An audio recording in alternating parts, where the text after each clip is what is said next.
Evening Stars is the third book in the Blackberry Island trilogy, and these books are connected by location. I love this island and I've really enjoyed setting the books here. Evening Stars tells the story of two sisters, Nina and Avril. I'm an only child, so I grew up being hyper responsible, so I relate to Nina most.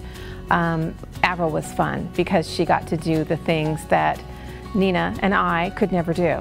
Evening Stars is the story of an average, if slightly dysfunctional family and how their dynamics change when something extraordinary happens.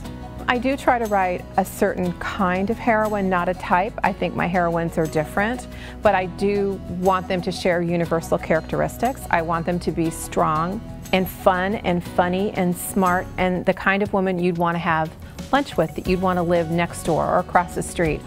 They may make decisions you wouldn't make. They may go places you wouldn't go. I suspect you would fall in love with the same men they fall in love with, at least I hope so. But that's what I want. I want them to be likable, and I want you to enjoy the journey of getting to know them and sharing this part of their lives. Evening Stars was interesting because it's a love triangle. Dylan is a doctor who has returned to the island. He grew up there as well. He and Nina have a past. They were each other's first love. They were supposed to be doctors together, fall in love, get married, and stay together, and they didn't. Kyle was tremendous fun. He's a fighter pilot. He had a mad, crazy crush on her, and it was really sort of embarrassing. Well, now he's grown up into this hunky, successful fighter pilot, and his feelings have not changed. There have been many, many ladies between those original feelings and now, but he still thinks she's the hottest thing that walks, and that's kind of hard to resist.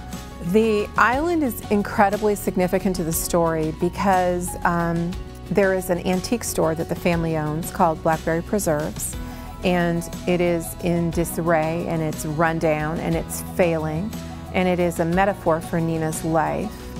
But there's also something about the island that I'm not going to do. It would be a spoiler, and I don't believe in doing that.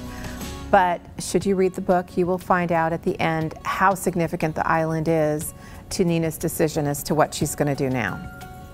The Blackberry Island trilogy has ended with the third book, and we're moving to Mischief Bay, which I'm really looking forward to. It's going to be fun, and it's in Southern California, and I grew up there, so it's home turf for me.